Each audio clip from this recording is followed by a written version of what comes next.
me torcher le cul, m'habiller, me donner à manger.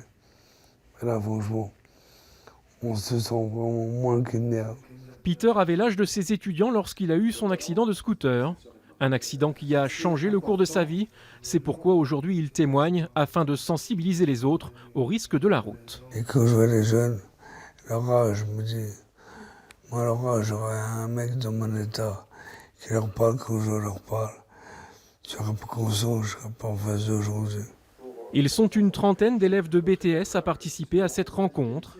Un échange riche en émotions qui semble avoir touché ces jeunes adultes. Ça me touche, enfin, on se dit à tout moment ça pourrait être nous. Et je pense qu'il a vraiment eu de la chance de s'en sortir comme ça et qu'il faut vraiment avoir un mental d'acier. En voyant la rage qu'il a de ne pas avoir réfléchi peut-être avant, ça nous fait réfléchir plus nous. Quand on a un petit peu bu, on n'a pas les mêmes réflexes.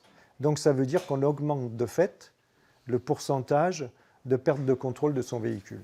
Échange avec des spécialistes, présentation des chiffres du nombre d'accidents dans le département, mais aussi projection de films. Tous les moyens sont bons pour sensibiliser à la sécurité routière. Cependant, le témoignage semble être celui qui marque le plus les esprits.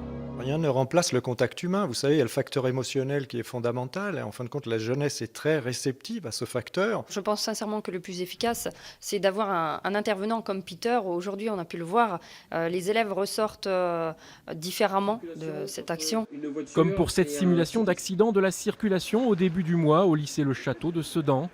Cette rencontre fait partie des différentes actions dans le cadre du plan départemental de sécurité routière. Des actions qui seront amenées à se répéter régulièrement dans les établissements scolaires des Ardennes.